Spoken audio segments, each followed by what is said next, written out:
The way Arsenal they are playing, and definitely I believe they are going to win the league. If they continue like that, we are going to win the league.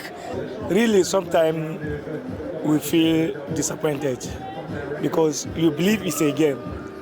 That sometimes you believe that maybe you will win the match. At the end of the day, you lose it, and you can't blame anybody.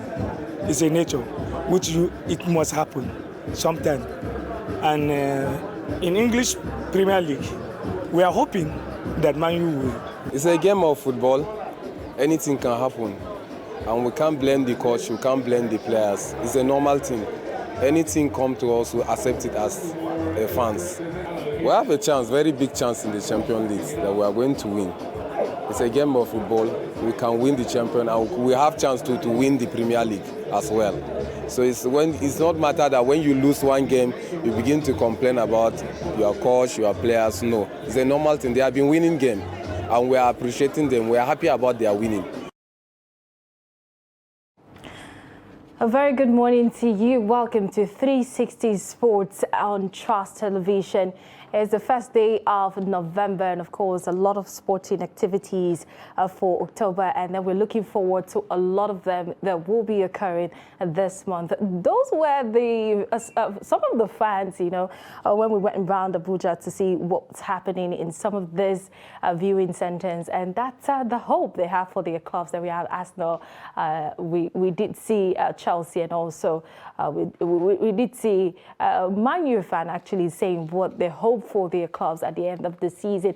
But that's not what we're starting with this morning. We're starting with local stories, and then we'll talk about the fixtures. Champions League, of course, resumes today, and we're looking at the fixtures and what to come out of it, because there are just 4 sports left for the knockout stage, which is the stage where everybody's looking forward to.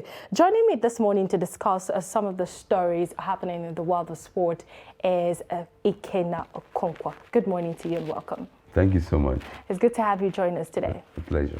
Now, taking a look at some of the stories, NFF, the matter was adjourned yesterday. NFF had NFF election. Of course, there's still controversy rocking that election, and court adjourned suit against Minister Sundowns and Pinnick. So it has been fixed for February 6, 2023, for the mention of a suit filed against the Minister of Youth and Sports, Sundowns, and former president of the NFF, Amadou Pinnick, and the matters, which was scheduled for Monday, could not go on. Hence, counsel to the parties in the suit agreed that the new date should be the 6th of February 2023. So what happened was that Harrison Jala and Chief Victor Barry Bote and Austin Papa and the National Association of Nigerian Footballers had sued the Nigerian Football Federation, Pinnick, and the minister as first to third defendants, respectively. In the motion dated and filed on September 2nd, the claimant sought an interim order restraining the defendants, that his agents, employees, staff, officials, or electoral committee from organizing or conducting any elections into executive office at the NFF, pending the hearing and determination of the motion and notice for interlocutory injunction. And now, looking at all of this controversy, now we have a new NFF committee. Of course, they started working. And then before the election, we had, this hullabaloo of who conducts election, what mode it should be conducted, and some aggrieved members talking about the elections. Now that the matter is in court, and then we have to wait till the 6th of February before we come to a conclusion, or maybe a judgment is being given on this matter. How would you rate or analyze the controversy rocking the NFF elections? Yeah, I think to an extent, the controversies that, that came up before the elections are beginning to die down. Maybe this should be the last stroke of it. Mm-hmm. I want to also believe that the people who instituted all of these court suits should be able to maybe listen to a voice of reason and pipe law, because like you rightly mentioned earlier when you were introducing this discourse, the NFF board right now, executive board, they are new. They just turned 30, just day before yesterday. Turned one month in office. That is 30 yes. days, and so they need some bit of time to settle down, and whatever issues or grievances that anybody had or has rather, a person should be able to bring it up, and then you know, I believe it to be treated. I believe that this particular board led by Alhaji Ibrahim Guzo is one that is responsible and responsive because of the way they already started. There's already a task force in place to ensure the development, or that would draw a blueprint on how the age grade teams should be developed. Because one of the challenges we've had over the recent times is that the age grade teams have not had a fair share of you know, attention from the NFF. I mean, a fair share of it. I mean, there has been this kind of sort of a bit neglect on their part. And the way the board started by inaugurating task force members, about 3 of them, to make sure that that is something that they will lay hold on to work on, to make sure that things go the way. It's a good one. And there are other moves they are making to ensure. I mean, there was this pre-season tournament that just ended. They call it Unity pre-season tournament. Yes, that ended on Sunday. Saturday. It was on Saturday. Saturday. Yes. You know, the first day of that tournament, the NFF president I talked about earlier graced it, watched a couple of matches. You know, he was supposed to be in the final, if not that he was in India. He's currently on his way back to Abuja. The team, the under-17 Nigeria's Flamingos, yes. that won the bronze, you know, so on that Saturday. They are on their way right back to Abuja as we speak. They will be arriving around 12:30 today, Nigerian time. All right. And the NFF president is in their entourage. I mean, it goes to show how, you know, when you start a development drive or start a development initiative with the young people, with the younger people, it goes to show the kind of foundational interest you have in what you are doing or what you want to do. And this is a man who is already showing some glimpse of some traces of good tidings for the Football Federation. So I think these people, those that, I'm not saying they don't have a case. They might have a case, but they should be able to, you know, pipe low a little. Like we used to say in Nigerian Palace, calm down. You know, they need to calm down. Yes. And then allow things to, you know, naturally take its course. I mean, it's a better way to go about it. Exactly. If it's to settle their grievances out of court, we don't mind, as long as the Nigerian Football Federation is doing what it can to support, you know, leagues, teams across and outside Nigeria. So let's get on to more things that will make your, lift your spirit. I'm talking about the Powerlifting Championship that just ended in Egypt. We have Nigerian shining so bright. Nigeria wins 9 gold medals and 3 silverwares. And of course, the sport minister has commended the team for how well they have conducted themselves and how they've been able to win laurels for Nigeria. So we have 9 gold medals. We have individuals who have won 9 gold medals. We have on the list Roland Ezurike. We have Esther Nwagu, Latifa Tijani, Kafila Almaroof, Falashade Oluwafemi Ayo, Onyinyechi Gift Mark. We have Lovely Nubiji, Bosse Omolayo. And Nigeria also won gold in the teams event for women, but wasn't recorded. And then silver, we have Bosse Bejde, Lucy Ejike, Thomas Kure won 3 silver medals, and then the gold medal won at the teams event was, however, not recorded on the medals table. We don't know why that was not recorded. You know, there are a lot of things that happened there. Now, we've seen this set of people perform. Not too long ago, they were in Birmingham, and then they won laurels for Nigeria. And then this one that just ended in Egypt, I mean, the African Championship that just ended, 9 gold medals and 3 silver medals. How would you rate their performance? It speaks for itself, yeah? The power lifters, actually, for Nigeria, they have been wonderful people. They are perennial winners, you want to say. In this particular event that ended at the weekend, it may interest you to also, the public that, they are listening to know that they also broke 3 world records and 2 African records. So they are as good as being called winners. I mean, they are used to it. They are into, this is an African championship. So usually in African championship, they sweep virtually all the medals, leaving about 2 or 3 for every other country that attended. So though this particular tournament, there was this extension of invitation to countries beyond Africa, like the Indians came, some other countries like that came beyond Africa. However, when it was just for African countries, they get these medals swept off without, having to remain. Maybe at some point they may even leave just 1 gold medal for all other countries to share if there's anything to do in that area. So at the world level, I mean, when they attend their world championship, when they attend the Commonwealth Games, or even at the Olympic level, they are the ones that make Nigeria, shine. Some Olympics in the past that we never won a medal, this particular set of athletes, I mean, those in the powerlifting, they win medals like medals mean nothing to them.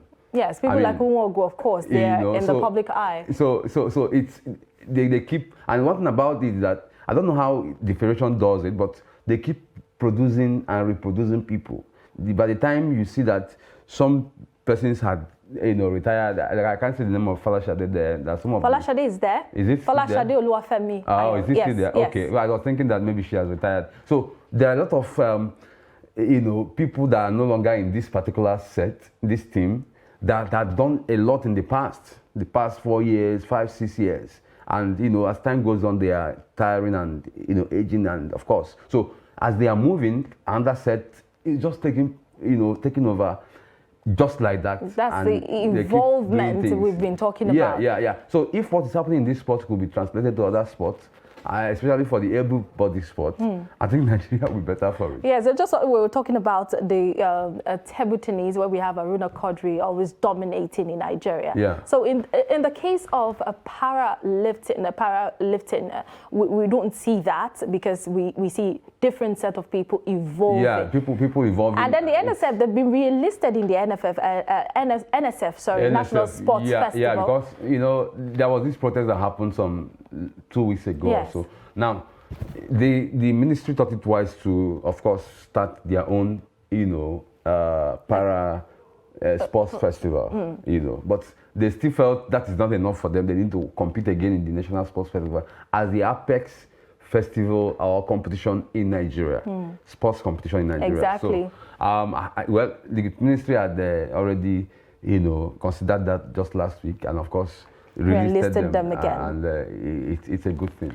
Okay, talking about winning, of course, as they say, sometimes you win and sometimes you lose. And talking about losing, we have the Bayelsa Queens yesterday slugging it out with Mamalodi Sundowns. They are the defending champions, but it didn't end well for the Bayelsa Queens, as they lost 2-1 to Mamalodi Sundowns. It was a shaky start, a shaky footing for the Bayelsa Queens. Yeah, Mamelodi Sundowns of South Africa, they are the defending champion for this championship, not Bayelsa United. Bayelsa United Mamelodi Sundowns are the defending champions for the competition, of course. But Bayelsa, they are defending for Nigeria. Yeah, they are the champions in Nigeria. Yeah, so this they are participating in this championship for the first time. Exactly. Yeah, I mean the Bayelsa Queens. Yes. Last year, it was Rivers United that went for Nigeria, because it's Rivers Angels. Rivers Angels, yeah. Yes. It's one club per country for now. Exactly. In the championship, because of how it's more like, now it's more like a round robin thing. It's not like the men that already has different stages and all. So this one is just a peculiar stage that just that round robin stuff, and then it dovetails to the whatever final. So they are just there representing Nigeria because they won the Nigeria Women Football League, they call it. Yes. So they are trying to see what they can make out of it. Though at the West African level, they won it as well, because it's not just every country every team or every club from every country that represents. You still go to your regional level and square it out, and then see what you could make out of it. So they are representing just not just Nigeria, but also the West African coast. So they are there trying to see what they could do out of it, because out of experience, if you count at that level, they won't get it. Though yesterday they wasted a lot of chances. If they were able to convert up to maybe half of the chances they wasted, by now the match would have ended maybe at worst a draw, or they would have even upset Sundowns. So it's something that they need to move on with. By Thursday, they have another match against TP Mazembe, the champions over there in Morocco. So they need to calm down. They need to get their acts together once again and see what they could do with that match, because that match is very key if they will progress in the championship. Exactly. They need to put their acts together if they need to progress in the championship. And of course, Mamalodi Sundowns are really holding it down. Maybe we could see them, when they battle some of the teams on that group and see what they have to get out. But moving away from the continental showpiece, we'll take a look at handball. The Prudent Energy handball sees the second phase, rather, it's happening in Lagos, and we saw a lot of actions yesterday. Let's start from the women's results. Seasiders Babes were in action with Plateau Peacocks. It was 18-21 in favor of Plateau Peacocks, and we also have Benue Queens and Imo Grasshoppers. It was 28-21 points in favor of Imo Grasshoppers. In the men's category, we also have, the shooters, as we would call them. They are the big winners for the day, as they actually ended that game with 34 points. So let's start from, how it appears on the table. Confluence Stars were in action with Police Machine. Since the Police Machine couldn't use their machine that much, it was 23-22, but 1 point clear. It ended in the favor of Confluence Stars. And then Toja Marine Academy and Benue Buffaloes slugged it out. It was 30-23 points in favor of Toja Marine Academy. Owena Kings and Lagos Seasiders. Owena Kings came out victorious as they picked up 34 points against 31 points for Lagos Seasiders. Then the D Defenders, they didn't really come out well yesterday, as they were beating 34 points to 14. Safety Shooters were the biggest winners yesterday, and the Niger United and Kano Pillars. That was a cracker. Niger United are doing excellently well in the Handball Premier League, the Prudent Energy Handball Premier League. And then we have the Kano Pillars, who are just up there, topping the table with 29 points against what we had Niger United. How would you rate, this performance yesterday, both in the women's and the men's category? Yeah, I think it's a good thing for Nigeria handball.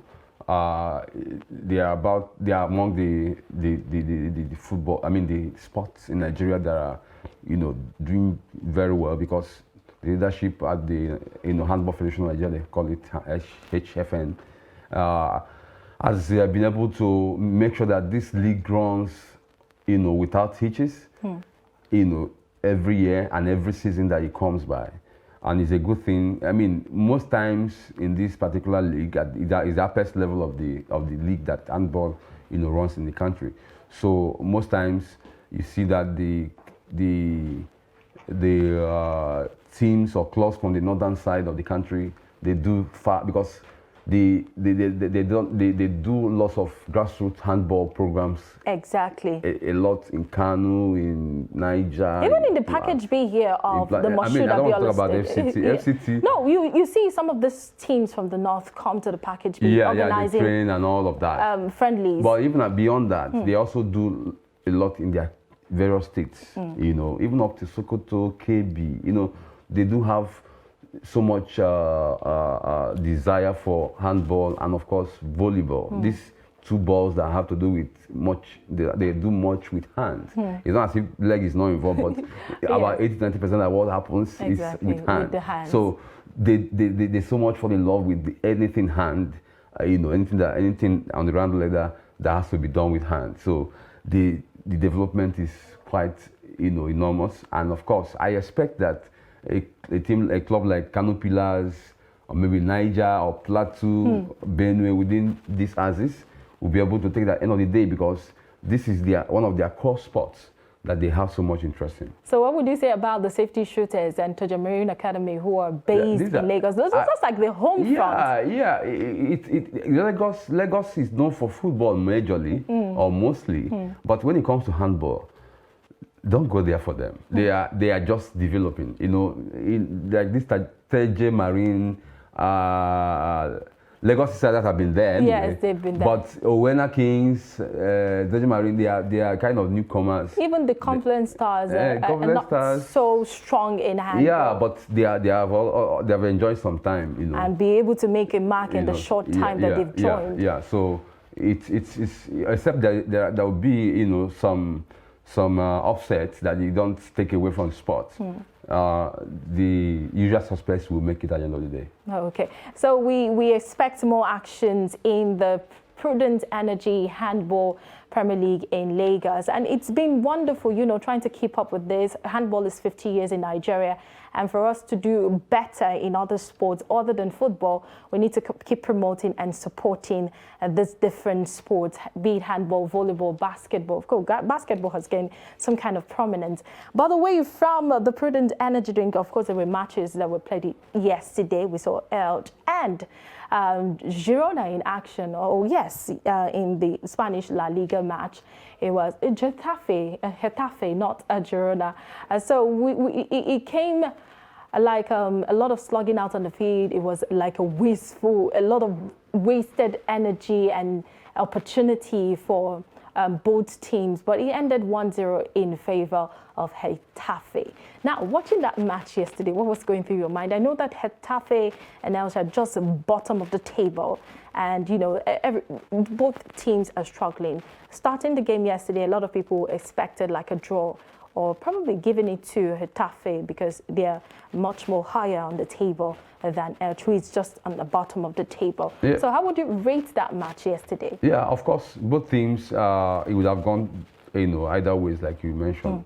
Elche, I think for them is very big minus, because the match before they played against Getafe, I think it was against Barcelona or so, I can't remember, they lost that match.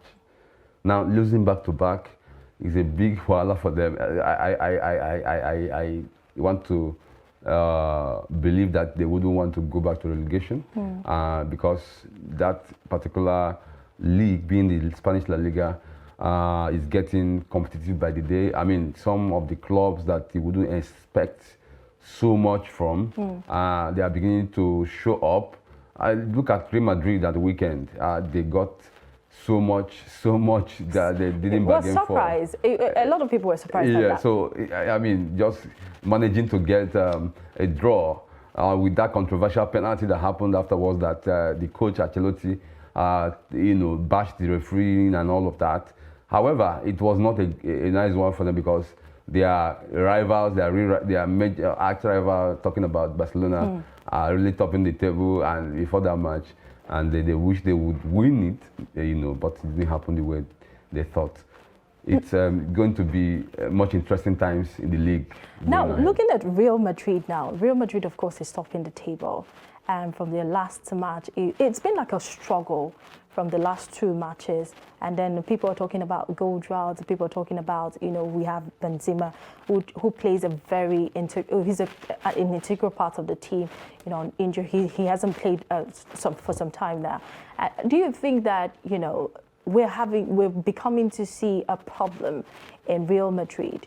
Yeah, you know, teams have their down times, especially when it has to do with the league, the clubs. So you now that Barcelona seem to be coming out gradually after the issues they had in the last two seasons.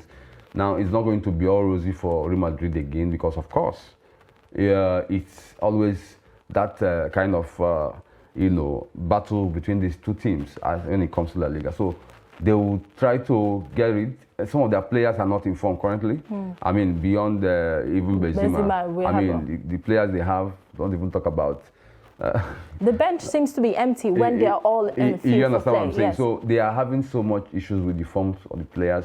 They are not scoring as they used to, though they are not a free-scoring team like that. Yes. But once Benzema is not in that team, they are always having issues. Barcelona, they are just trying to evolve. I mean, some of their players are beginning to, you know, hit form gradually, And by the time they pick it up, Real Madrid should pray or should work hard that they don't get so caught up that they would lose so much points. I hope it's good for them, because a lot of people are looking forward to them in the Champions League. Of course, they're trying their possible best, though they have qualified, but they still need to show that energy, that action that their fans here in Nigeria and all over the world are willing to see in the Champions League and other competition, in the La Liga, of course. Thank you so much for being here, for all of the analysis on some of the sports we touched this morning. Thank you so much. So we'll see you again another time, but for now we have to go due to time constraints. My name is Martia Umar. Thank you for joining us on 360 Sports. Bye for now.